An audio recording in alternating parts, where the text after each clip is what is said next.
Sur ton chemin, si tu rencontres un enfant qui pleure, arrête-toi et demande de lui ce qui ne va pas. Car nul n'a le droit d'être heureux tout seul. Fred Sainté, chantons pour les cœurs brisés et donnons de l'espoir aux orphelins du monde.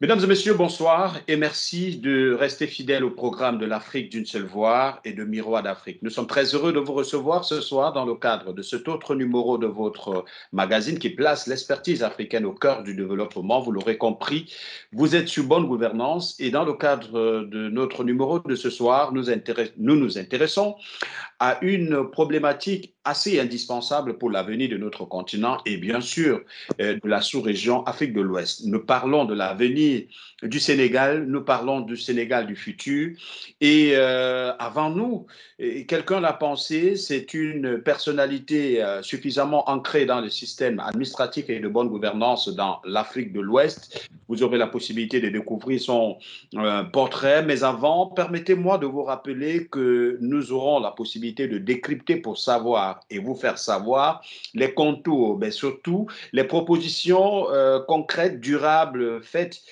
par l'auteur de l'ouvrage Construire le Sénégal du futur. Dans un genre littéraire qui peut être considéré comme un essai argumentatif, l'auteur essaye, à travers cet argumentaire, de nous peindre le programme de développement durable qu'il porte pour son Sénégal natal. Selon lui, pour sortir de la pauvreté et garantir la prospérité du Sénégal et de l'Afrique, un changement de cap est nécessaire, voire même indispensable en lisant en profondeur dans cet ouvrage. Et ce changement appelle la transformation structurelle de l'économie du Sénégal et de chaque pays qui aspire à un futur plus radieux. Boubacar Camara, puisqu'il s'agit de lui qui est notre invité de ce soir, tente de démontrer que malgré l'ampleur des pertes d'opportunités et la persistance du retard économique et social, la construction du Sénégal du futur est à notre portée. Elle passe par l'aménagement d'un nouveau socle pour la nation et la citoyenneté, inspiré des principes directeurs et de valeurs cardinales consensuelles et par le renforcement du capital humain. Ceci vous permet dans un premier temps de vous faire une idée de ces 300 pages que nous aurons l'occasion d'analyser et de décrypter dans le cadre de cette émission. L'auteur de cet ouvrage, mesdames et messieurs, est un habitué des plateaux de radio et de télé, que ce soit dans son Sénégal natal ou alors dans le Bénin qu'il accueille depuis quelques années dans le cadre de ses fonctions de directeur général adjoint des douanes. Précisons que ce poste qui est occupé actuellement par M. Boubacar Camara du côté du Bénin démontre à suffisance la puissance de l'intégration africaine et surtout de la libre circulation des personnes et des biens sur le continent. Dans le secteur public, on précise que M. Camara a pris sa retraite anticipée de l'inspection générale d'État après avoir été directeur général des douanes et secrétaire général du ministère au Sénégal. Dans le secteur privé, il fut président du conseil d'administration d'une industrie cimentière. Il capitalise une vaste expérience de consultant pour des groupes internationaux dans les domaines de l'énergie solaire, des hydrocarbures, du partenariat public-privé, de la douane, du commerce international et de l'investissement en Afrique. Docteur en droit, il est avocat au barreau de Paris. En omission volontaire, engagé en politique, il fonde en 2018 le mouvement politique Jongu Guy Djirin Sénégal. J'espère qu'on aura la bonne prononciation à travers notre invité, qui est un sursaut salvateur au service du Sénégal. Devenu très vite partie de la construction et de la solidarité Jongu Tabas, dont il est président fondateur honoraire. Il est donc par ailleurs président d'honneur du mouvement de jeunes Génération Y dont il est l'initiateur. Nous avons le privilège et l'honneur de recevoir ce soir, dans le cadre de bonne gouvernance, le docteur Boubacar Camara. Bonsoir docteur et bienvenue. Bonsoir et merci de m'avoir invité encore une fois à votre émission et c'est un plaisir de vous retrouver pour parler de l'ouvrage qui vient de paraître, Construire le Sénégal du futur, comme vous l'avez dit. Merci également pour la présentation et je reste à votre disposition. Elle n'est pas toujours très facile, hein, docteur. Votre présentation, si nous devions respecter les créneaux des émissions d'entretien qui voudraient quelquefois que l'introduction soit limitée à quelques minutes, il ne serait pas facile de vous présenter entièrement en si peu de temps. Est-ce que vous parvenez à le faire vous-même? Oui, je suis un citoyen africain, cela suffit comme présentation, qui a essayé au cours de sa vie de renforcer ses capacités en termes de connaissances techniques et qui a essayé également de s'engager politiquement pour donner corps à la vision qu'il a du développement de l'Afrique. C'est aussi simple que cela. Voilà. Alors, l'ouvrage Construire le Sénégal du futur est sur le marché littéraire depuis quelques temps déjà, sous les éditions Sénégal, les éditions L'Harmattan, Sénégal. Comment il se comporte déjà sur le marché de la littérature africaine? Bon, on n'a pas encore fait le premier point, mais en tout cas, le livre fait l'objet de beaucoup d'appréciations très encourageantes de la part de sommités intellectuelles. En tout cas, jusqu'à présent, les échos et les retours que nous avons nous encouragent. Et en tout cas, ce qui est déjà salué par tout le monde, c'est le fait que un intellectuel africain qui a des ambitions politiques puisse traduire ses ambitions dans un ouvrage, dire clairement ce qu'il veut faire, comment il va le faire, quelle est la vision, quelle est son offre, etc. Et avoir surtout défini un cadre conceptuel assez clair. Ça, c'est déjà quelque chose. Et aujourd'hui, les demandes et la distribution du livre montrent très clairement que c'était une demande. Voilà. Alors, nous aurons l'occasion de le décrypter, notamment pour mieux le comprendre, parce qu'il faut rappeler que l'ouvrage s'étend sur pratiquement 9 grands chapitres et c'est 300 pages assez bien arrêtées, bien écrites et avec une forte facilité de lecture. Je vous remercie déjà pour mon exemplaire qui m'a permis de préparer cette émission, mais je voudrais quand même d'entrée de jeu que nous nous intéressons un tout petit peu à l'actualité du Sénégal, pour qui cet ouvrage est dédié. Voilà. Alors, l'actualité dominante aujourd'hui, c'est bien évidemment la question de l'éventualité d'un troisième mandat pour le président Macky Sall. Vous, en tant qu'acteur politique du présent et de l'avenir, quel est votre regard sur cette question, docteur Camara? Alors, c'est une question très douloureuse parce que au Sénégal, l'option a été prise d'abord avant 2000 de limiter les mandats, ensuite on l'a supprimé, mais surtout en 2001, on a eu une constitution qui a été très claire sur la limitation des mandats à 2. Il se posait juste un problème avec l'élection du président Abdoulaye Wade, qui était élu pour un septennat. Et dès l'instant qu'on a instauré le quinquennat, la question était de savoir est-ce qu'il fallait poursuivre son mandat jusqu'à son terme ou bien l'écourter. Évidemment, la solution juridique la plus sage, c'était de maintenir ce mandat de 7 ans et une disposition transitoire avait été prise qui expliquait clairement que ce mandat courait jusqu'à son terme, mais évidemment sans préjudice à la limitation des mandats à 2. Et malheureusement, ce qui s'est passé, c'est qu'en 2008, il y a eu une réforme de la Constitution qui revenait au septennat et qui introduisait le trouble. Parce qu'en revenant au septennat, la disposition transitoire sur l'intégrité du mandat en cours avait été maintenue. Ce qui fait que le débat a été ressoulevé pour savoir est-ce que ce mandat devait être comptabilisé ou non. Le Conseil constitutionnel a tranché en disant que le mandat en cours n'était susceptible d'aucune comptabilisation et qu'il fallait absolument permettre au président Abdoulaye Wade de participer à l'élection.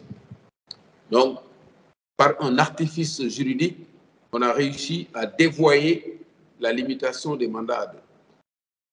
Ensuite, en 2012, avec l'arrivée du président Macky Sall, le débat était clos parce qu'il n'y avait pas de mandat en cours. Il venait d'arriver, la limitation était consacrée au mandat, donc il n'y avait pas de problème. Évidemment, comme tous les chefs d'État ou les régimes qui veulent briguer un troisième mandat ou qui veulent remettre en cause la limitation, ils introduisent une nouvelle réforme constitutionnelle. En 2016, dans le cadre d'un référendum, qui dit clairement que nul ne peut faire ne peut exercer, le mot est important, plus de 2 mandats consécutifs et sans mettre de dispositions transitoires par rapport au mandat en cours. Ce qui introduit un doute dans le débat sur la question de savoir si ce mandat en cours, évidemment, qui était de 7 ans, qu'il avait d'ailleurs promis de réduire à 5, ce qu'il n'avait pas fait, est-ce que ce mandat-là devait être comptabilisé? Mais lui-même, il avait tranché le débat en disant que ce mandat devait être comptabilisé et qu'il en était à son second mandat, dernier mandat. Mais malheureusement, aujourd'hui, il ne répond ni oui ni non. Et parallèlement à ça, une campagne électorale qui est menée pour l'investir comme candidat. Et donc, son parti commence à poser la question de savoir, la question même de sa participation à l'élection. Ce qui fait que, finalement, mon sentiment est le suivant. C'est que chaque fois que les régimes ne veulent pas appliquer une règle, ils s'organisent pour introduire un doute juridique et poser le débat. C'est pour ça que nous disons que ce n'est pas une question juridique, c'est une question politique. On ne peut pas promouvoir une constitution qui limite le mandat à 2 et demander un troisième mandat, politiquement. Sur le plan également éthique, on ne peut pas avoir dit qu'on allait faire 2 mandats et demander un troisième, quelles que soient les circonstances, sur le plan éthique et du respect de la parole. Et troisièmement, sur le plan moral, tout le monde sait que la tentative d'une troisième candidature peut être source de violence, comme ça a été le cas en 2011 au Sénégal. Et donc, tenter cette aventure, c'est moralement inacceptable.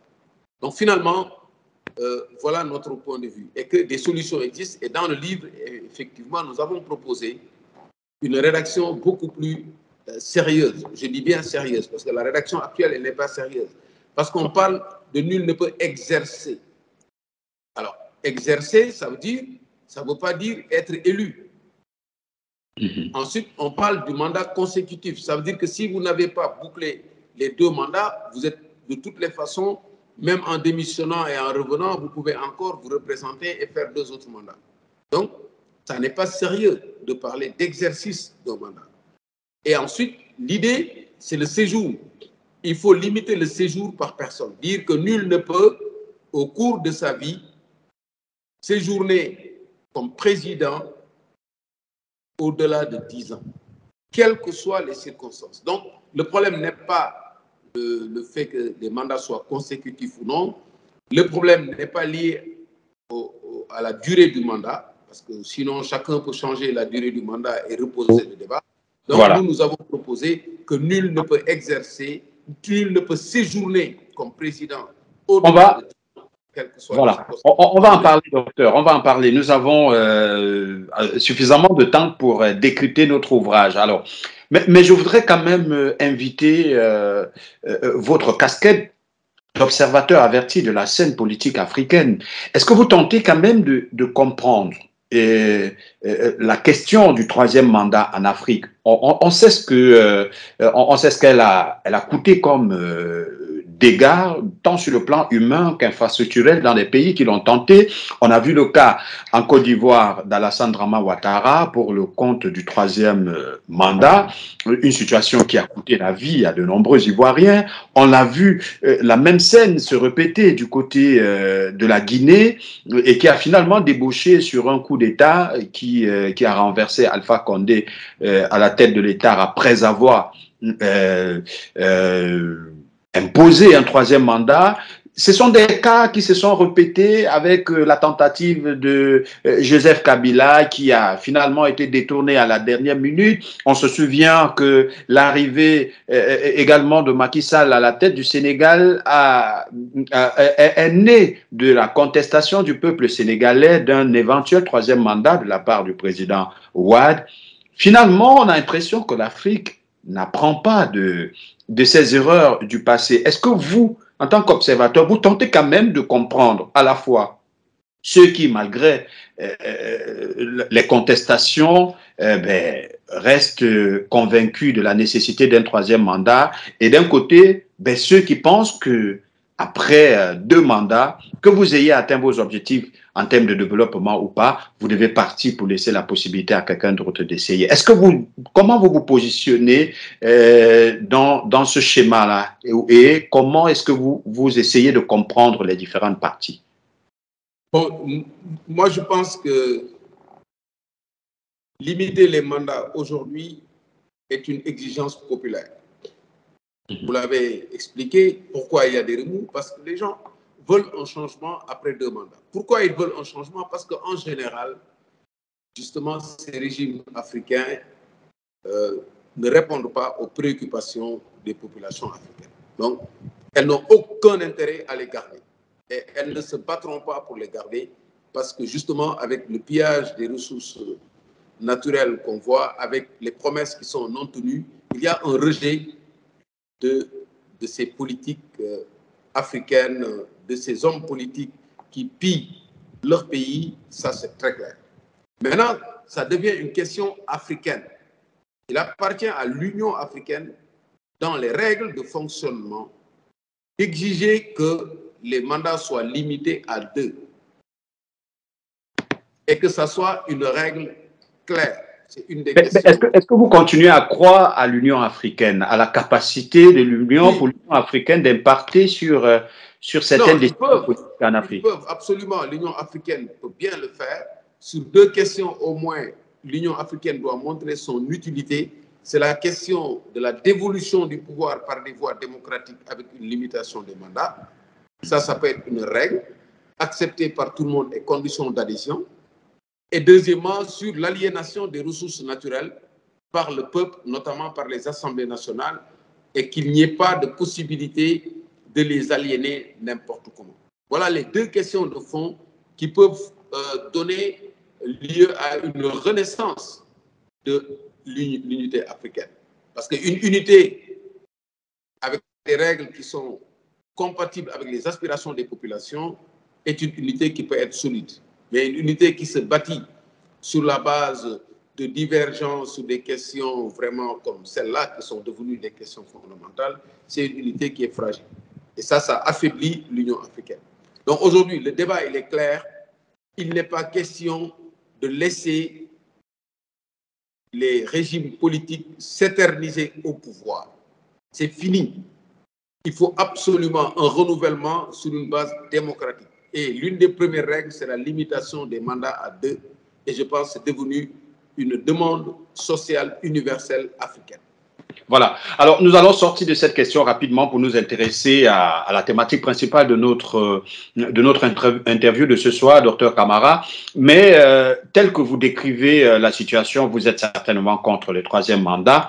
Mais je voudrais quand même, puisque nous rentrons de plein pied dans le sujet de ce soir, qui est construit le Sénégal du futur, jadis, Sénégal qui autrefois a été présenté comme un havre de paix en Afrique, comme un véritable socle de la démocratie africaine. C'était un exemple vanté partout dans le monde, mais aujourd'hui la question se pose également. Alors, et vous pensez qui est capable donc d'imposer une limitation efficace et acceptée par tous des mandats lorsqu'on se rend compte que le Sénégal, par exemple, qui est un exemple de démocratie, se retrouve peu à peu en train de sombrer dans cette même situation quand on sait que dans certains pays africains, francophones particulièrement, le problème ne se pose plus. Il y a des présidents qui sont presque éternels et parfois on se demande si c'est la constitution qui leur en permet ou tout simplement leur mécanisme de gestion électorale qui sont toujours à leur faveur. Mais de toutes les façons, nous ne sommes pas là. On s'intéresse au Sénégal qui, jadis, faisait l'exemple de la démocratie. Aujourd'hui, Macky Sall qui est arrivé au pouvoir, croyant résoudre le problème de la tentative d'un troisième mandat de Wade, semble lui aussi à son tour poser le même problème. Et en face, on retrouve quand même cette forme de marginalisation ou d'exclusion des acteurs de l'opposition. On se souvient encore de la dernière interpellation de l'opposant Ousmane Sonko qui a fait les chaudras de la presse à travers la façon dont ce dernier a été enlevé de son véhicule, et ben, tout porte à croire que ce soit des pressions qui soient d'ordre politique. Finalement, est-ce que vous qui pensez à un Sénégal du futur plus radieux, êtes-vous confiant du contexte dans lequel vous proposez non seulement cet ouvrage, et surtout dans lequel vous envisagez peut-être, une fois de plus, vous présenter à la course vers la présidence de la République pour notamment aspirer mettre en, en œuvre cette stratégie proposée dans votre ouvrage? Alors, justement, parce que si vous regardez bien l'ouvrage, il y a un chapitre 8 intitulé Maître de l'ordre. Et justement, le désordre a été installé progressivement au Sénégal. Vitrine jadis de la démocratie, avec des avancées dans les luttes pour obtenir un processus électoral intègre, presque parfait. Jadis, vitrine sur les droits et libertés, la liberté de manifestation garantie par la Constitution. On n'a même plus besoin d'autorisation, il suffit juste de faire une déclaration préalable. Jadis connu pour une justice indépendante qui traite les dossiers sans égard à la qualité des personnes. Mais c'est justement ce désordre-là qui a été installé et qui s'est approfondi depuis 2012 avec l'arrivée du président Macky Sall, qui a un discours très mielleux en matière de démocratie, de processus électoral, mais qui, dans les faits, a posé des actes qui ont abouti à ce recul du Sénégal. Et voilà le vrai débat de fond. Nous pensons que les acquis démocratiques ne sont pas des acquis définitifs. Il faut les sauvegarder. Mais pour les sauvegarder, il faut avoir les hommes qui y croient et qui se mobilisent pour cela. Et le président Macky Sall ne fait pas partie de ces hommes-là. Il fait partie de ceux qui travaillent pour le recul de la démocratie, de ceux qui travaillent pour la persécution de l'opposition, et dans toutes les procédures judiciaires que nous avons connues à l'encontre des leaders de l'opposition, il y a des violations flagrantes des procédures. Donc, ce qui fait qu'aujourd'hui, on se retrouve dans un combat entre l'ancien régime qui, effectivement, a fait beaucoup d'efforts pour faire avancer le Sénégal, et un nouveau régime citoyen qui doit amener les gens à rétablir l'ordre en matière d'institutions, de processus électoral, etc. Donc voilà le vrai enjeu aujourd'hui. C'est pour ça que dans le livre, effectivement, dans ce contexte, on ne pouvait pas ne pas mettre ce chapitre sur mettre de l'ordre. Parce que vous ne pouvez pas construire un Sénégal du futur sans mettre de l'ordre sur ce qui a été balafré par les régimes précédents.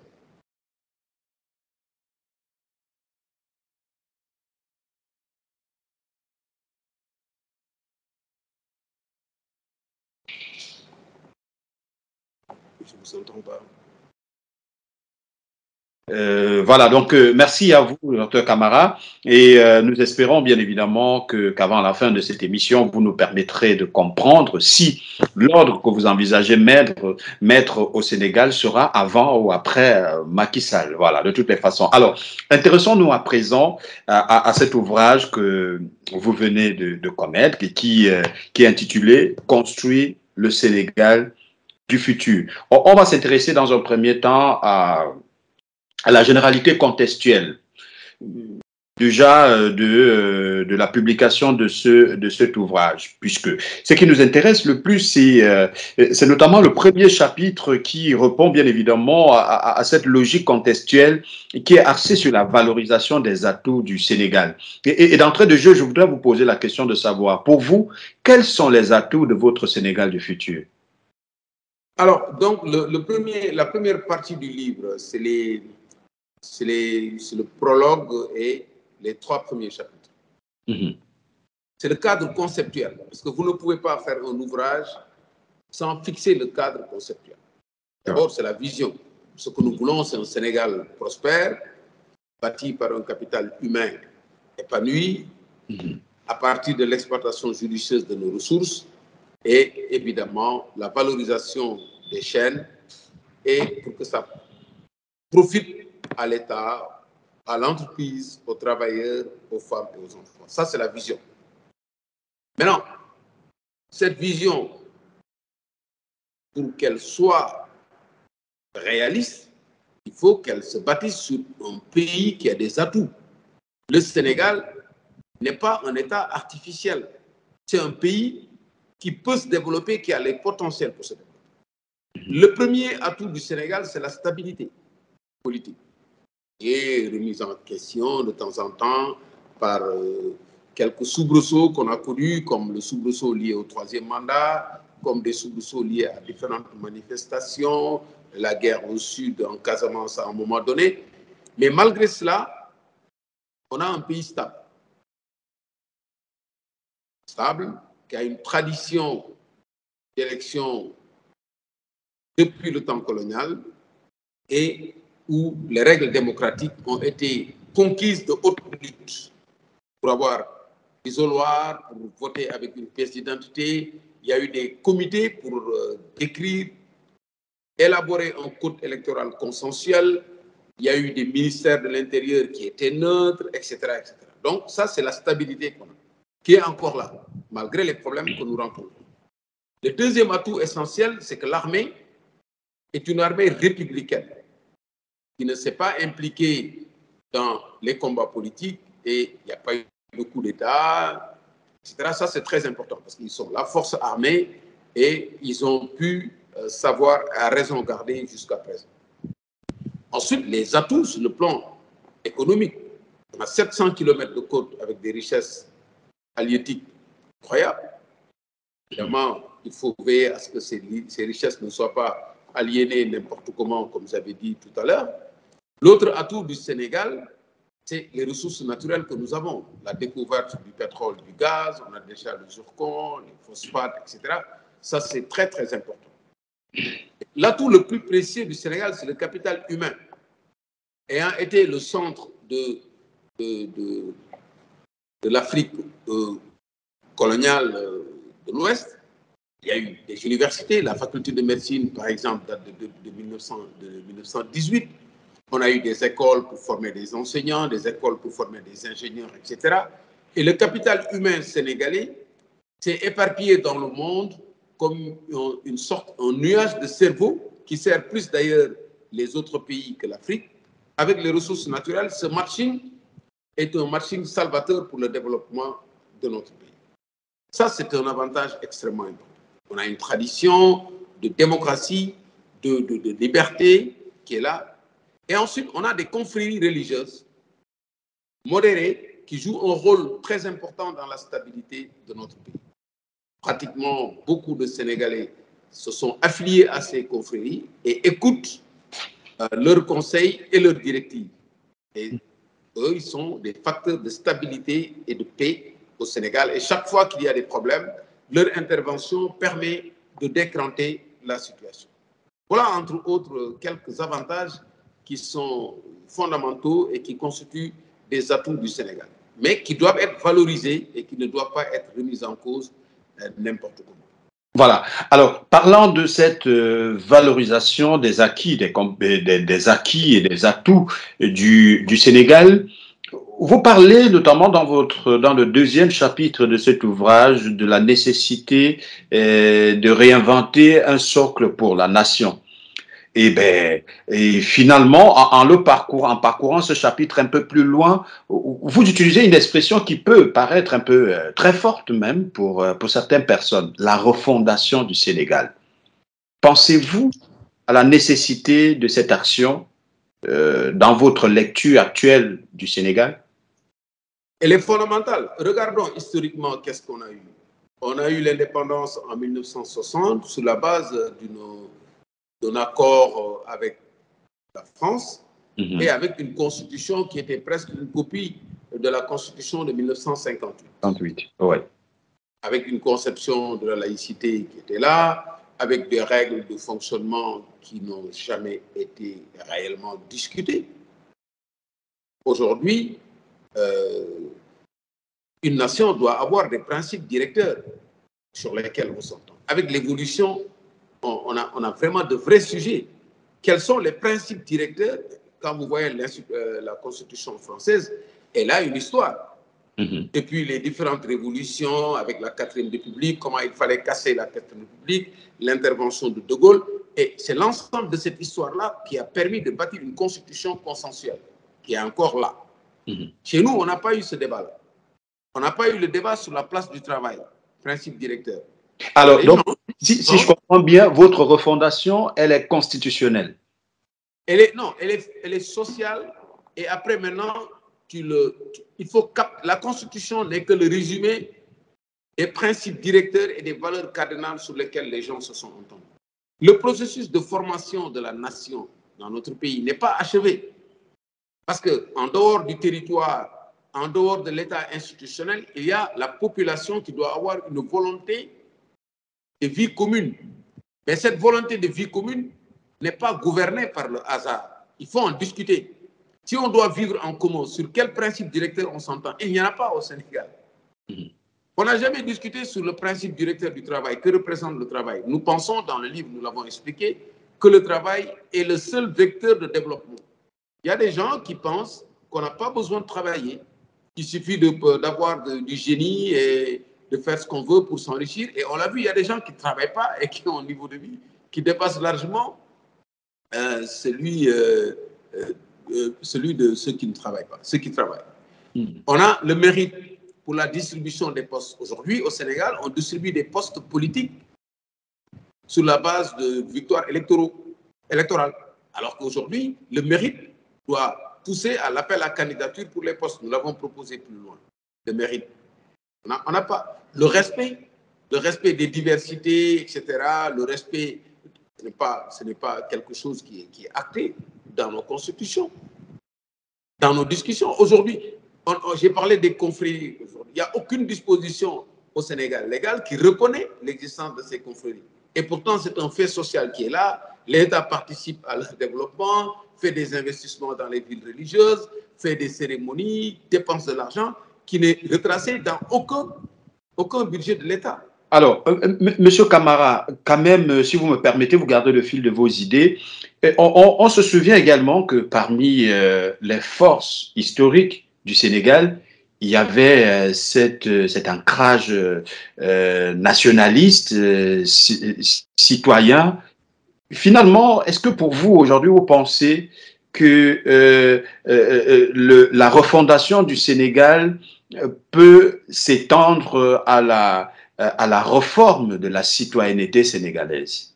Oui, mais je le pense parce que j'ai un autre chapitre suivant qui va parler de la citoyenneté qui est considéré. Et justement, nous y sommes, oui. Mais les piliers d'abord, ce sont les principes directeurs et les valeurs sur l'éthique, sur le respect, etc. Et il faut une charte. Et là, en ce moment, on va bâtir une constitution qui est vraiment sénégalaise. Pas une constitution du Sénégal, mais une constitution sénégalaise avec un conseil de la nation qui est chargé de sauvegarder cette constitution, qui ne fera plus l'objet de manipulation, y compris sur la question qu'on a traité dès le début sur le troisième mandat. Donc ça, c'est quelque chose qui manque. Il faut donc réinventer un socle pour la nation. Et si le socle n'est pas solide, ça ne marche pas. Maintenant, comment vivre cela? Ça se vit à travers la citoyenneté. C'est quoi la citoyenneté? Ce débat n'a jamais été posé. Est-ce que c'est la même chose qu'être dans une même confrérie? Est-ce que c'est la même chose d'être dans un même quartier, de partager la même ligne de bus, ou bien d'être d'une même famille? Être citoyen, c'est justement accepter qu'il y a des règles, une charte, il y a des droits que vous avez, des devoirs, et il faut absolument vivre cette citoyenneté à travers un civisme. Mais justement, si on n'en discute pas et qu'on ne considère pas la citoyenneté comme un élément fondamental pour consolider cette nation qui a été rebâtie, évidemment, il y a des malentendus. Et c'est ça que nous avons, toutes les crises que nous avons ces dernières années, rendent compte d'un malentendu sur les questions de fond qui n'ont pas été discutées. C'est pour cela que le cadre conceptuel nous a paru essentiel. Tu définis une vision, tu montres les atouts de ce pays qui permettent de se mobiliser et d'être optimiste, le socle qu'il faut réinventer, et enfin la citoyenneté et tout ce qui vient avec, notamment le civisme, le comportement en public, la relation avec les biens publics, la relation avec le service public, etc. Donc voilà. Ces fondamentaux-là qu'il fallait clarifier avant de faire une offre politique et qui va commencer par du chapitre. Alors, peut-être pour sortir de cette première partie, est-ce que l'on peut dire hein, que la présentation de cette vision contextuelle du Sénégal, telle que vous le faites dans cet ouvrage, peut se résumer en une nouvelle indépendance du Sénégal? Oui, pas nouvelle indépendance, c'est-à-dire que le Sénégal est un pays indépendant depuis 1960. Maintenant, ceux qui ont... Mais puisque vous remettez en cause la République, la citoyenneté, la Constitution, calquée selon celle française de 1958, est-ce que finalement, dans ce mélange-là, on ne peut pas tirer l'expression de la nouvelle indépendance du Sénégal? Non, moi je ne peux pas parler de nouvelle indépendance du Sénégal. On a une indépendance et on en a fait ce qu'on ne devrait pas en faire. Ceux qui ont eu la responsabilité de gérer l'État se sont arrimés à l'ancienne colonie, ont verrouillé notre économie, n'ont pas suffisamment exploité nos ressources, ont extraverti notre économie, et ça peut changer. Et c'est ça qu'il faut changer. Pour avoir une souveraineté économique, une autosuffisance alimentaire et aller vers une direction. Et c'est ça que je ferai dans l'offre. Donc ce n'est pas parce que ceux qui ont pris ce pays-là l'ont mal géré qu'on n'a plus l'indépendance ou qu'on n'a pas l'indépendance. Ils ont détourné justement cette volonté populaire d'indépendance en l'utilisant au profit de forces qui ne travaillent pas pour la stabilité et pour le développement du Sénégal. Donc c'est un régime politique qu'il faut changer. Et ce régime-là, malheureusement, a trop duré parce que jusqu'à présent, c'est ce schéma après 63 ans d'indépendance qu'on a. Maintenant, il faut aller vers un nouveau régime citoyen. Voilà la différence que nous soulignons. Voilà. Merci à vous, Monsieur Camara. Vous restez toujours avec nous. Et pour vous qui venez tout simplement de vous joindre à nous, chers auditeurs et internautes, sachez que vous écoutez Bonne Gouvernance et le numéro de ce soir est consacré au décryptage et à l'analyse de l'ouvrage Construire le Sénégal du futur, dont l'auteur n'est nul autre que le docteur Boubacar Camara, qui nous fait honneur d'être notre invité ce soir pour nous permettre de mieux comprendre cette vision qu'il porte pour le Sénégal du futur. Alors, je voudrais qu'on s'intéresse à l'offre politique à présent dans le cadre de cette deuxième partie de notre entretien. Et concernant cette offre, en parcourant l'ouvrage, on se rend compte que vous mettez un accent particulier sur l'éducation, la santé, l'entrepreneuriat, l'administration publique et surtout l'assainissement de la gestion du Sénégal. On va s'intéresser dans un premier temps au volet éducation et santé. Pour vous, quel est l'état des lieux actuellement et que préconisez-vous? Alors, je vous avais dit tout à l'heure que notre vision repose sur un Sénégal prospère, porté par un capital humain épanoui. Ce capital humain épanoui, justement, on ne peut pas l'avoir sans une solution correcte sur la santé et l'éducation. Et ce qu'on a vu, c'est que la finalité de l'éducation dans le système colonial était une finalité très simple. Si vous lisez Ernest Roum, il était clair. On a besoin de commis qui viennent appuyer les administrateurs. Donc, pour les besoins de la politique coloniale. Mais tant qu'après l'indépendance, on n'était pas nombreux, qu'il n'y avait pas beaucoup de jeunes, on avait un système éducatif avec des coopérants français, plus ou moins. On avait formé des gens dans ce cadre-là, avec une assimilation, même les langues étaient reléguées au second plan. On mettait en place des symboles pour interdire même l'utilisation des langues locales à l'école. Vous avez connu ça peut-être. Donc, cette finalité de l'éducation n'a pas été repensée. On a essayé plusieurs réformes de l'éducation. On a eu 2 plans quadriennaux sur l'éducation. On a eu des états généraux sur l'éducation. Il y a eu des commissions de réforme sur l'éducation. Mais aujourd'hui, pour répondre directement à votre question, la situation est catastrophique. On n'a pas suffisamment de moyens pour l'éducation. On n'a pas défini une finalité de l'éducation. Et de plus, avec les injonctions des différents bailleurs de fonds qui considèrent que l'éducation, les charges sur l'éducation et la santé sont des transferts sociaux et doivent être supportés par les ménages. Donc l'État s'est de plus en plus désintéressé à ces investissements-là et on assiste à une privatisation progressive de l'éducation où les parents prennent en charge pratiquement toutes les dépenses. Et avec la dégradation de l'enseignement public, les parents préfèrent, s'ils ont peu de moyens, surtout la classe moyenne, préfèrent emmener leurs enfants dans les écoles privées pour leur garantir une scolarité stable, avec l'instabilité, les grèves des enseignants, les grèves des élèves, etc. Donc, on a assisté à un démantèlement progressif du système éducatif, de sorte que sur l'éducation, on n'a pas considéré ça comme un investissement réfléchi qui doit être supporté par l'État. Et nous, ce que nous proposons justement, c'est que l'éducation et la santé soient prises en charge par l'État. On a proposé des schémas de financement, un fonds revolving de 8 000 milliards pour prendre en charge l'éducation, la gratuité de l'éducation jusqu'à l'âge de 25 ans, et c'est tout à fait possible, nous l'avons démontré. Donc, ça c'est très important. Si on ne change pas de cap sur l'éducation, c'est fondamental. Le caractère obligatoire de l'éducation jusqu'à 16 ans, le rendre effectif. Parce qu'ici au Sénégal, on voit des gens, il y a 1 500 000 personnes qui sont en dehors du système éducatif, qui ne sont pas entrés dans le système. Il y a les daras, c'est-à-dire que les gens qui font de l'enseignement religieux, un réseau de daras qui n'est pas intégré dans l'enseignement, y compris l'enseignement religieux catholique, etc.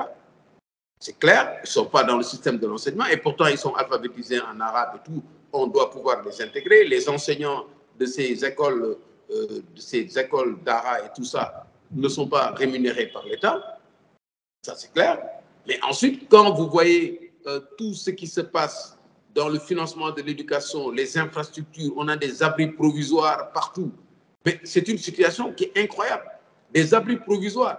On n'a même pas investi suffisamment pour que les gens aient les abris nécessaires pour prendre l'enseignement. La formation des enseignants, le recrutement des enseignants, tout ça, c'est des choses qui se sont dégradées parce que les moyens n'ont pas été prévus par l'État, parce que l'État s'est délesté de plus en plus de cette mission qui est une mission fondamentale pour avoir un capital humain établi. Donc, c'est un changement de paradigme qui est fondamental sur l'État. Mais évidemment, en plus, tout ce qu'il y a sur le contenu des programmes, la place des mathématiques. Aujourd'hui, tous les jeunes vont vers les séries littéraires. Ils détalent carrément des séries scientifiques. Alors que l'objectif ici, c'est d'avoir le maximum d'ingénieurs, le maximum de médecins. Développer la recherche, ce qui n'a pas été fait. Les centres de recherche sont éparpillés, les résultats cloisonnés. Nous, on propose la mise en place d'un centre national de recherche au Sénégal avec une dotation initiale de 50 milliards. Si on parle de recherche, si tu n'as pas de recherche, tu ne peux pas développer l'agriculture, tu ne peux pas développer la santé, tu ne peux pas développer d'autres secteurs. Et aujourd'hui, avec l'évolution, l'anglais, la place de l'anglais, nous préconisons le fait que l'anglais soit absolument utilisé pour toutes les matières scientifiques depuis le début. Aujourd'hui, si vous faites attention, il y a un rythme scolaire qui est extrêmement long. L'école primaire sur 6 ans. L'école primaire sur 6 ans, alors que sur 4 ans, vous pouvez boucler l'école primaire. Il n'y a pas d'enseignement public préscolaire. L'enseignement public préscolaire n'existe pas. Donc, les enfants qu'on veut mettre à l'école avec toutes les facilités qu'il y a avec les nouvelles technologies et tout, qui à cet âge-là, à partir de 3 ans jusqu'à 5-6 ans, ont l'esprit ouvert et peuvent déjà avoir un apprentissage correct, c'est privé. Donc, il y a une privatisation de l'enseignement, un échec total. Malgré tout, aujourd'hui d'ailleurs, il n'y a même plus de projet d'éducation au Sénégal. Donc, on ne peut pas avoir un capital humain épanoui si, à la base, tous ces jeunes-là ne sont pas mis dans un canal qui leur permet d'avoir les connaissances qu'il faut et d'être au diapason du monde. Voilà. Alors là, c'est dans le contexte éducatif, mais en allant plus loin dans le chapitre 5 de cet ouvrage, vous parlez, vous l'avez consacré à la santé. Et ben, je salue d'ailleurs tous les titres que vous avez choisis pour les chapitres qui sont assez évocateurs, notamment ce dernier qui dit « Soigner la santé ». Alors, pour vous, le système sanitaire sénégalais est-il malade? Si oui, à l'issue de votre diagnostic, à quel niveau se trouve ce système? Est-ce une maladie gravement malade, vous l'avez vu. L'épisode de la pandémie Covid-19 a montré très clairement qu'on manquait de tout. On manquait de tout. Il a fallu mettre en place des systèmes d'alerte, enfin des systèmes de rattrapage exceptionnels pour en arriver là. Aujourd'hui, quand on a un système scolaire sur les questions de santé qui produit des médecins qui sont chômeurs, alors qu'il y a un besoin de médecins dans tous les coins, ça veut dire que le système ne marche pas. On n'a pas organisé le système de prévention. Prévention générale, de façon générale sur l'hygiène. On avait en ton temps des services d'hygiène qui étaient là, qui faisaient de la prévention dans les écoles partout. C'est fini. C'est parti. La prévention sur l'exercice physique, le sport, la prévention médicale, sur les vaccinations et tout. Il y a des pans entiers de la population qui n'ont pas accès. Et aussi, l'accès est devenu très cher. Donc aujourd'hui, la prévention, c'est la solution fondamentale. Il ne s'agit pas de gérer des maladies. C'est pour ça que je dis qu'il faut soigner la maladie, il faut soigner la santé. La santé, ce n'est pas les maladies. Les maladies, c'est quand ça ne marche pas qu'on arrive à la maladie. Donc, il faut développer la prévention et mettre en place un dispositif d'alerte précoce et de prévention. Et ensuite, mettre à la disposition des plus pauvres les médicaments essentiels et mettre les infrastructures. Des efforts ont été faits ces derniers temps, mais il reste encore un rattrapage à faire. Et nous, quand on fait l'étude sur le rattrapage, il nous faut 5 ans de rattrapage avec un budget de 1000 milliards par an. On a les infrastructures qu'il faut, on organise l'accès aux soins et aux médicaments, on organise l'utilisation des nouvelles technologies et on maille le territoire à partir de polycliniques et des véhicules qui font le tour des hôpitaux ambulants, qui vont aller trouver les populations dans les zones les plus reculées. Donc aujourd'hui, il n'y a pas de schéma au Sénégal pour une santé qui puisse contribuer au développement du capital humain comme l'autre mamelle qui est l'éducation. Donc voilà la situation, c'est pour ça qu'il faut soigner la santé au Sénégal.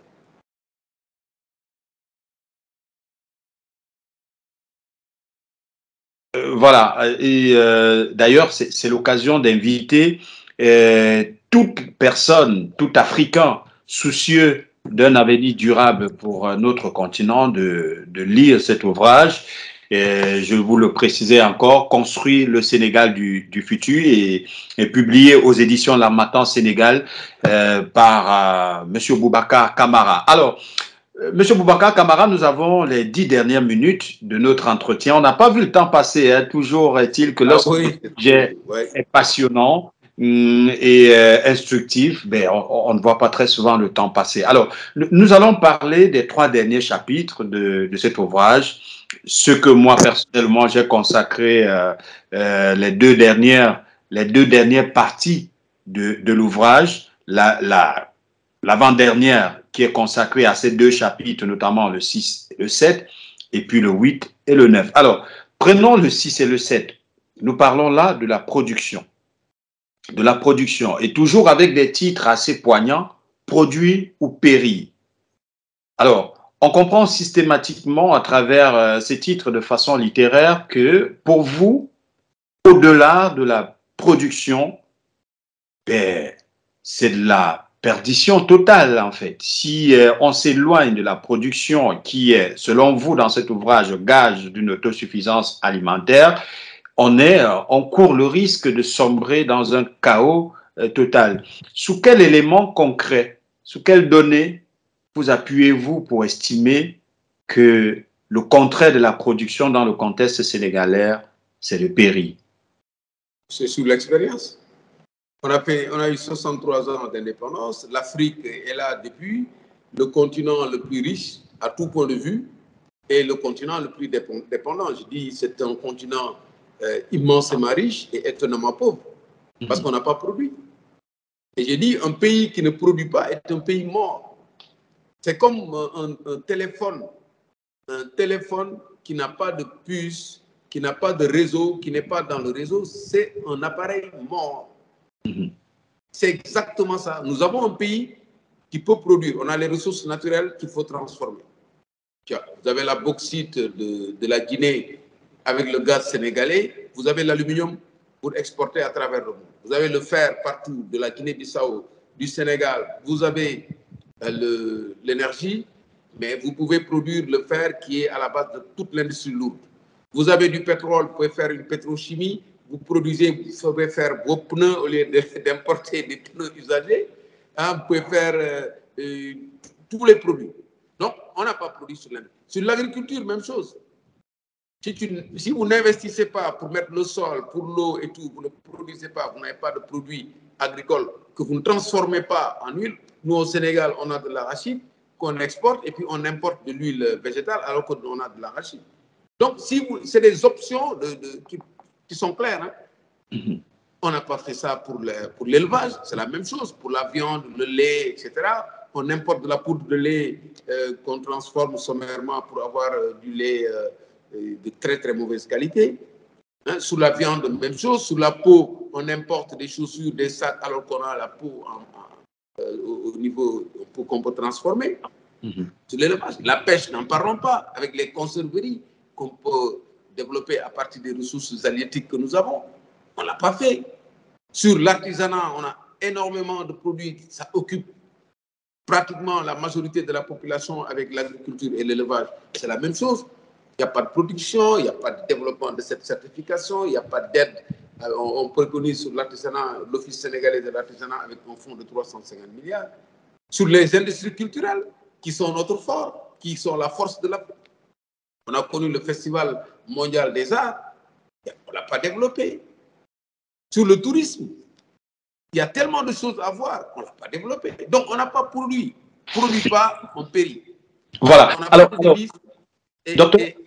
docteur Camara, si vous me permettez, quand même, le Sénégal est réputé quand même. Là, je parle dans la posture d'un observateur extérieur. Le Sénégal que nous regardons de l'extérieur est un Sénégal fortement producteur. On connaît en Afrique, pour ne parler que du continent, on connaît le riz sénégalais, la réputation du riz sénégalais, par exemple. On connaît l'importance de l'élevage du bovin sénégalais. Et vous parlez du tourisme, on sait que le Sénégal fait partie de ces pays africains qui ont pu transformer certains pans de leur histoire en une véritable niche de production touristique. Je vais faire allusion notamment à l'île de Gorée qui est un instrument à forte productivité touristique pour le Sénégal. Mais malgré tout, vous pensez trouver à remettre en cause cette évolution, cet effort en termes de production? Vous avez parlé de l'artisanat. Je pense que l'artisanat sénégalais, contrairement à d'autres pays africains, est quand même plus ou moins bien évolué. Mais est-ce que ce n'est pas très fort pour vous de Non, mais vous avez créer lu, et même de vous avez parler lu de le livre. périr? Vous avez lu le livre. Je pense Bien que sûr. il ne faut pas qu'on confonde les potentialités du Sénégal et la réalité. Si vous prenez la production du Sénégal, on était bien parti. Parce que l'acquis colonial nous avait laissé des entreprises et tout. Ces entreprises de transformation ont été démantelées totalement.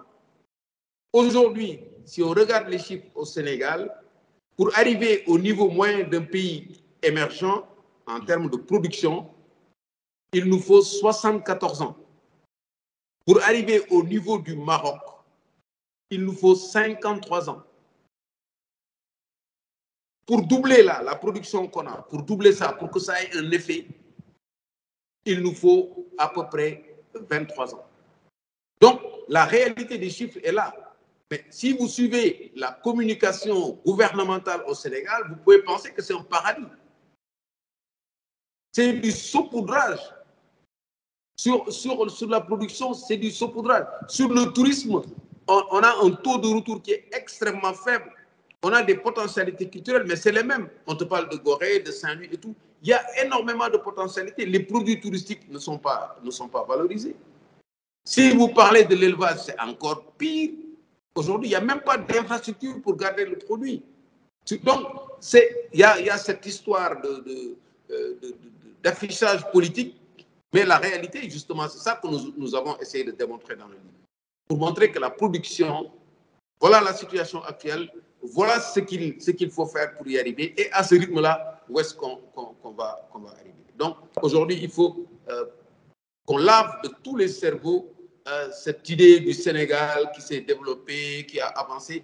Aujourd'hui, le Sénégal dépense 1000 milliards pour acheter des produits. Quand on parle d'autosuffisance alimentaire qui était promise en 2017, aujourd'hui, on dépense 1000 milliards, et ça, c'est des chiffres de la BCEAO, pour importer des produits. Et sur ces 1000 milliards, il y a 400 milliards pour le riz, le blé, et vous imaginez le sucre, des produits de base. Donc, on n'a pas produit au Sénégal. Donc, on est un pays mort. Et à ce rythme-là, on ne produira pas et on ne peut pas développer un pays sans produire. Voilà. Merci. Merci à vous, docteur Camara. Alors, on va aller très rapidement puisque nous n'avons plus assez de temps et encore deux chapitres à évoquer avant de se séparer dans le cadre de cette émission. Alors, vous estimez qu'il existe un véritable contraste entre la vérité, entre guillemets, dite par les pouvoirs publics à travers les médias et la réalité du terrain, que vous êtes certainement mieux placé pour en savoir que nous autres qui commentons cette actualité à une certaine distance, et ce qui finalement remet en cause l'efficacité de l'administration sénégalaise. D'où votre proposition d'une gestion autre et mieux. Qu'est-ce que vous reprochez, rapidement, en quelques mots, qu'est-ce que vous reprochez à l'administration sénégalaise actuelle et quelles sont vos propositions concrètes pour la rendre, pour la positionner dans un contexte de gestion autrement mieux, selon vos mots? Bon, l'administration a eu de très belles traditions, on a été formé là-bas. Moi, j'ai rejoint l'administration à l'âge de 24 ans. Et j'ai fait tous les échelons de l'administration jusqu'au plus haut niveau. Évidemment, elle a atteint ses limites. Elle n'a jamais été une véritable administration de développement. Donc, si tu atteins tes limites et que tu veux développer une construction du Sénégal à partir de la production, évidemment, il faut une autre administration. Et une autre administration, c'est une administration bâtie sur la dévolution des postes sur la base de critères. Le critère unique, c'est le mérite. Aujourd'hui, c'est sur la base de critères politiques qu'on donne des postes aux gens. Donc, nous avons découpé les points, les administrations essentielles, les missions essentielles de l'administration en 36 postes, qui seront des directions générales avec un cahier de charges très précis, coiffé par 9 secrétaires d'État. Les 36 postes, les DG sont sont nommés sur la base d'un appel à candidature avec une shortlist de 3 personnes. Le président choisit un. Ils ont une mission. Il y a un organe de contrôle. On va regrouper les organes de contrôle pour la prévention, l'audit et la répression. Et il y a 9 secrétaires d'État et un gouvernement de 15 membres, 5 pour les questions de souveraineté, 5 pour les questions transversales, dont l'éducation, la santé, et 5 pour les questions de solidarité sociale, parce que ça, c'est très important. Si vous développez une application, un schéma comme ça, vous allez rester en rade beaucoup de gens qui ne sont pas dans la production pour le moment. Donc, dans cette situation transitoire, il faut développer la solidarité, surtout pour les personnes vulnérables, dont la diaspora, je considère comme des gens vulnérables, qu'il faut protéger là-bas et qu'il faut aider à revenir. Donc, c'est ça. Donc, il faut une autre administration. Et politiquement, changer des institutions, mettre de l'ordre, etc. Ça, on y reviendra. Mais voilà, il faut une autre administration pour construire le Sénégal du futur. Ouais. Voilà. Alors, une autre administration, certainement, on comprend que c'est ça aussi, mettre de l'ordre tel que vous envisagez pour le Sénégal du futur. Ça sera ça aussi, mettre de l'ordre. On l'a compris, certainement. Et puis, ceux qui liront l'ouvrage dans son intégralité, parce que je précise que la lecture est assez facile, parce que vous avez choisi un genre assez accessible pour toutes les couches, et ça, je salue l'idée originelle de rédaction de cet ouvrage. Parlons, pour conclure cette interview, de l'ouverture du Sénégal à l'Afrique. Aujourd'hui, on peut quand même saluer une certaine évolution en termes d'ouverture de ce pays sur l'Afrique, notamment au regard de l'histoire du Sénégal, et bien surtout de sa position de pays stable, ce qui a certainement favorisé beaucoup de relations entre le Sénégal et d'autres pays africains, tout en boostant bien évidemment la migration des peuples sénégalais qui se sentent chez eux en Afrique. Mais vous, quand même, vous parlez de l'expression mieux. Ceci sous-entend que vous reconnaissez déjà une certaine ouverture du Sénégal à l'Afrique, mais que vous vouliez mieux. Qu'est-ce que vous mettez dans votre expression mieux s'ouvrir à l'Afrique, Dr Camara? Bon, alors, je suis parfaitement d'accord sur le fait que la tradition sénégalaise et la réputation qu'on a, c'est d'être vraiment ouvert à l'Afrique. On a été de tous les chantiers, de l'OUA à l'Union africaine, et jusqu'à présent, nous avons développé une diplomatie très agressive, enfin, dans le bon côté du terme. Et ça fait la réputation du Sénégal. On a produit également des hommes qui ont une réputation internationale, ça c'est très important. Et aujourd'hui, le problème de fond que nous avons, c'est que pour mieux s'ouvrir, il faut changer les options d'ouverture.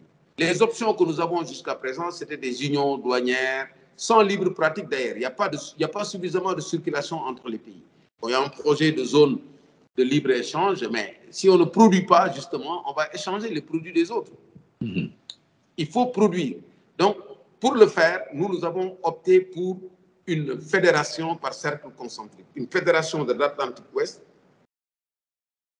Par affinité, les pays les plus proches, nous proposons déjà une fédération de l'Atlantique Ouest avec la Gambie, la Guinée-Bissau et la Guinée, dans un premier temps, avec une mutualisation des ressources naturelles, une mutualisation du capital humain, une mutualisation de toutes les pratiques en termes de démocratie, une mutualisation en termes monétaires pour se positionner comme pôle de développement qui pourrait être élargi à d'autres unions et qui pourrait être élargi à d'autres pays. Donc, mieux s'ouvrir, c'est prendre un schéma d'intégration qui intègre la production. Les schémas d'intégration que nous avons n'intègrent pas la production. C'est des schémas basés sur un tarif extérieur commun avec des barrières tarifaires qui sont précisées, avec des schémas qui sont très, très difficile à réaliser. Les États régissent, je suis bien placé pour en parler, je suis dans les douanes. Donc, Ouais. ça ne marche pas. Avec ça, on va garder un rythme très lent pour le développement. Et donc, ça fait partie du désordre. J'ai parlé dans le chapitre 8 du désordre, mais ce désordre touche énormément de secteurs. Et ça, c'est l'un des chapitres les plus importants. Préconiser cet ordre-là dans les pays internes et ensuite s'intégrer mieux, c'est comme ça qu'on peut se positionner dans l'Afrique et ensuite dans le monde. Pièce de modération du monde, l'Afrique a tous les moyens aujourd'hui de s'imposer. Mais il ne faut pas entrer dans les schémas classiques qu'on nous a tracés qui nous gardent sous le giron d'autres puissances. Il faut absolument que cette souveraineté africaine se traduise par des schémas d'intégration qui permettent de lever la tête comme nos ancêtres l'ont fait devant la répression. Voilà. Merci infiniment, docteur Boubacar Camara, de nous avoir permis de mieux comprendre cet ouvrage. Mais je voudrais quand même vous poser cette question. C'est vrai, il faut le reconnaître, monsieur Camara, ça serait se mentir que de prétendre qu'en 1 heure de temps, avec vous et votre parcours, nous serions à même de décrypter au moindre détail près l'ouvrage Construire le Sénégal du futur. Mais donc, nous sommes également conscients de votre disponibilité pour la construction de l'Afrique et nous espérons qu'on aura un autre rendez-vous qui nous permettra d'aborder d'autres aspects de cet ouvrage. Mais je voudrais savoir un aspect qui a été un peu absent dans l'ouvrage. C'est vrai qu'il est très accentué sur le développement humain et infrastructurel, mais le volet de la diplomatie proprement dite, j'ai pensé, je l'ai trouvé un peu absent. Et bien du coup, j'ai eu envie de vous demander, dans cet argumentaire, dans ce projet de développement, dans ce programme de développement, quelle sera la place du Sénégal dans la gestion de ses relations avec ses partenaires historiques. Vous suivez certainement mon regard. Bien que vous parlez de l'ouverture à l'Afrique, ça prouve votre position panafricaniste et surtout votre intérêt pour une véritable intégration africaine. Mais toujours est-il qu'on ne peut pas se défaire des partenaires extérieurs. Une actualité dominante en Afrique aujourd'hui, c'est le conflit russo-français qui se joue bien au Sahel, notamment avec des pays qui commencent à manifester leur volonté de fédération autour quasiment d'une politique anti-française et favorable à la Russie. Je fais allusion au Mali, au Burkina Faso, à la Guinée. Pour vous, le Sénégal du futur sera quel Sénégal? Toujours fidèle à sa vieille relation assez solide avec la France, ou un Sénégal qui pourra être plus ouvert à d'autres propositions, notamment celle de la Russie, qui semble ne pas être du goût de la diplomatie française? Oui, moi je pense que poser le problème de cette façon déjà montre que on a comme l'impression que le Sénégal ou les pays africains ont besoin de s'arrimer à une puissance pour exister. Moi, je ne crois pas à ça. Moi, déjà, je pars du fait qu'on doit discuter avec tout le monde à mémoire égale. Que nous avons les potentialités qu'il faut pour développer notre pays. Et justement, la diplomatie n'est pas absente. J'ai montré que stratégiquement, aujourd'hui, le Sénégal doit concurrencer la Russie sur le marché du gaz en Europe et doit se donner les moyens de le faire. C'est ça le combat. Le combat, ce n'est pas de choisir un mentor. Le combat, c'est de se positionner pour être indispensable. Et nous avons les moyens de le faire. Sur le plan culturel, nous avons une offre qui peut attirer tout le monde. Sur le plan économique, avec l'énergie dont nous disposons, notamment le gaz, nous pouvons le faire. A fortiori, si on constitue une fédération de l'Atlantique Ouest. Nous devons discuter à mémoire égale avec tout le monde. Maintenant, les relations traditionnelles solides, il faut les renforcer. Pourquoi les casser? On a des points communs qui sont très importants, comme la langue, comme la tradition de passage et tout, mais on ne doit à aucun moment sacrifier l'intérêt du Sénégal.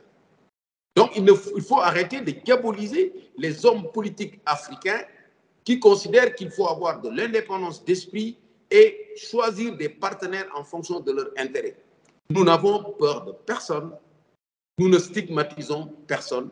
Nous avons discuté pour les intérêts de notre pays. Nos ressources, nous y tenons. Nous ne voulons pas que ça soit aliéné n'importe comment. Nos partenaires, nous les choisissons en fonction d'un partenariat gagnant-gagnant. Donc, on n'a pas de problème. Et on va développer la diplomatie sur cette base en lâchant certaines choses et en obtenant d'autres. On est suffisamment responsable. Nous n'avons pas besoin de mentors. Absolument voilà. Pas. Alors, donc, le Sénégal du futur pourra être un peu moins français quand même? Non, on n'est pas français pour être moins français. C'est-à-dire que c'est ce débat-là que moi, je refuse. Nous avons une histoire avec la France que nous assumons. Nous avons été colonisés par la France, nous avons des traditions communes, nous avons des affinités que nous allons développer et garder. Il y a des relations économiques avec la France, il y a des entreprises sénégalaises qui ont intérêt à développer ces relations. Nous n'allons pas gâcher ce canal, cet environnement des affaires. On va ouvrir l'environnement des affaires. Nous avons des relations avec la Russie, nous avons des relations avec d'autres pays qui nous fournissent des produits. Et nous voulons être autosuffisants d'abord, exister. Et si c'est à ce prix qu'il faut se séparer de gens avec qui on n'a plus d'intérêt, moi, j'ai aucun problème. Mais tant qu'on a de l'intérêt, nous allons le faire dans la correction, nous allons le faire dans la dignité africaine et nous n'avons pas besoin de mentors. Nous voulons discuter à mémoire égale avec toutes les puissances et tous nos voisins. C'est ça voilà. la conception que nous avons de l'Afrique du futur. Merci, docteur Camara. Alors, finalement, peut-être pour terminer cette fois, est-ce que cet ouvrage peut être présenté comme un instrument de conquête du pouvoir au Sénégal? Ah, c'est un livre-programme, hein? C'est clair. Parce que ce qu'on a vu souvent, c'est que beaucoup d'hommes politiques qui veulent le pouvoir, qui se déclarent candidats par-ci, par-là, et qui n'ont aucun projet de société. Ce n'est pas un programme, c'est un projet de société qui est argumenté. Le programme, ce sera Tabar, c'est le parti politique, justement, le parti de la construction et de la solidarité, Gengou Tabar, Gengou Soso Salvateur. Tabar, ça veut dire construire en Wolof. Donc, c'est ce programme-là qui sera présenté aux Sénégalais par le candidat qui sera choisi pour le faire. Mais le livre est un livre qui argumente une voie pour changer le Sénégal, pour financer le développement avec les schémas classiques, c'est vrai, sur les marchés financiers, mais également avec le nantissement des ressources naturelles pour lever des fonds, on peut le faire. C'est un programme complet qui est argumenté. Maintenant, qui va adopter ce programme? Nous l'avons déjà adopté. Partis et tout, ils vont travailler à l'adopter. Si d'autres personnes l'adoptent, sur la base de ce programme, on peut développer une plateforme. Et cette plateforme peut être une plateforme de conquête du pouvoir. Donc ça, voilà. C'est un combat politique. Mais il faut absolument qu'on sache où est-ce qu'on va. Alors, Monsieur Camara, seriez-vous candidat à la prochaine élection présidentielle au Sénégal? Probablement. Merci. Alors, c'est donc terminé pour ce soir. Merci infiniment à vous de nous avoir suivis. Merci également à vous, docteur Camara, de nous avoir consacré ce temps combien précieux pour vous au regard de vos missions quotidiennes, que ce soit du côté du Sénégal sur votre terrain politique ou du côté du Bénin sur votre champ administratif en tant que directeur adjoint de douane du Bénin, un poste qui est le résultat de votre large expérience et surtout de vos acquis dans ce secteur d'administration. Nous espérons avoir fait le tour de cet ouvrage et invitons d'ailleurs tous les peuples africains à s'en procurer, peut-être avoir une idée du circuit de distribution, parce que je précise déjà que c'est en moyenne 300 pages, mais comme je le disais, très facile à lire, bien arrayé, bien illustré également.